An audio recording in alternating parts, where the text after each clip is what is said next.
हनुमान जी का जन्म रहस्य, केसरी, अंजना और पवन देव की दिव्य कथा। क्या आपने कभी सोचा है कि असीम शक्ति, अटूट भक्ति और पूर्ण ब्रह्मचर्य के प्रतीक हनुमान जी का जन्म साधारण कैसे हो सकता है?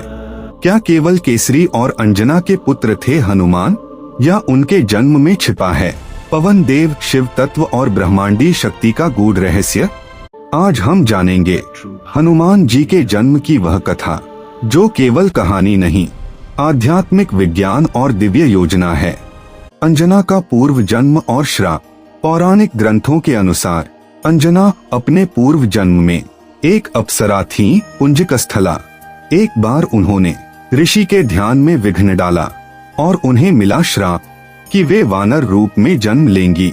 लेकिन श्राप के साथ वरदान भी मिला, तुम्हारा पुत्र देवताओं में भी अद्वितीय होगा और वही तुम्हारे उद्धार का कारण बनेगा। वानर रूप में अंजना ने कठोर तपस्या आरंभ की। हिमालय की गुफाओं में शिव भक्ति और ब्रह्मचर्य का पालन करते हुए शिव से वरदान और हनुमान का संकेत। अंजना की तपस्या से महादेव प्रसन्न हुए। उन्होंने कहा, तुम्हारा पुत्र मेरी शक्ति का अंश होगा, पर उसका जन्म पवन देव के माध्यम से होगा। यहाँ से स्पष्ट होता है कि हनुमान जी शिव तत्व से उत्पन्न, पवन शक्ति से संचालित, भक्ति से परिपूर्ण हैं। इसी कारण उन्हें रुद्रावतार कहा जाता है। केसरी धर्म, बल और मर्यादा का प्रतीक। केसरी केवल वानर राज ही नहीं थे, वे धर्मनिष्ठ, वीर और संयमी थे। उनका जीवन राजसत्ता नहीं बल्कि कर्तव्य और मर्यादा पर आधारित था। केसरी और अंजना का दाम्पत्य शुद्ध, पवित्र और तपमय था, जो ऐसे दिव्य आत्मा के अवतरण के लिए आवश्यक था। पवन देव की भूमिका प्राण तत्व का संचार। यह जन्म सामान्य गर्भधारण नहीं था। एक दिन जब अंजना तपस्या में लीन थीं, तभी पवन देव शिव आज्ञा से दिव्य ऊर्जा लेकर आए। यह ऊर्जा राजा दशरथ के यज्ञ से प्राप्त पायस के अंश से जुड़ी थी। पवन देव ने उस दिव्य तत्व को अंजना तक पहुंचाया।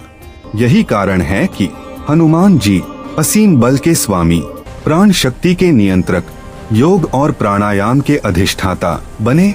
जन्म के साथ ही अद्भुत संकेत। हनुमान जी के जन्म लेते ही पृथ्वी कांप उठी, वायु तेज हो गई, देवताओं ने पुष्प वर्षा की। बाल हनुमान ने सूर्य को फल समझकर निगलने का प्रयास किया। यह केवल शरारत नहीं थी, यह संकेत था कि ज्ञान, तेज और ऊर्जा उनके वश में है। इंद्र के वज्र से थोड़ी पर चोट लगी और तभी से वे कहलाए हनुमान। देवताओं के वरदान। सभी देवताओं ने बाल हनुमान को वरदान दिए। ब्रह्मा, तुम्हें ब्रह्मास्त्र से भी भय नहीं होगा। शिव, मेरी शक्ति सदा तुम्हारे साथ रहेगी। पवन देव, तुम्हारा वेग वायु से भी तीव्र होगा। अग्नि, अग्नि तुम्हें नहीं जला सकेगी। लेकिन सबसे बड़ा रहस्य यह था, उनकी शक्ति तब तक सुप्त रहेगी जब तक कोई उन्हें याद न दिलाए। जन्म का आध्यात्मिक अर्थ। हनुमान जी का जन्म हमें सिखाता है, शक्ति तब सार्थक है जब वह भक्ति से जुड़ी हो। अहंकार रहित बल ही सच्चा बल है। सेवा ही सबसे बड़ा धर्म है। हनुमान जी शक्ति का प्रदर्शन नहीं, शक्ति का नियंत्रण है। निष्कर्ष, हनुमान जी का जन्म केवल एक कथा नहीं, यह है शिव की चेतना, पवन का प्राण और अंजना केसरी की तपस्या का दिव्य संगम। यदि यह रहस्य आपके हृदय को स्पर्श करे, जय श्री राम लिखें, चैनल को सब्सक्राइब करें और इस ज्ञान को आगे पहुंचाएं।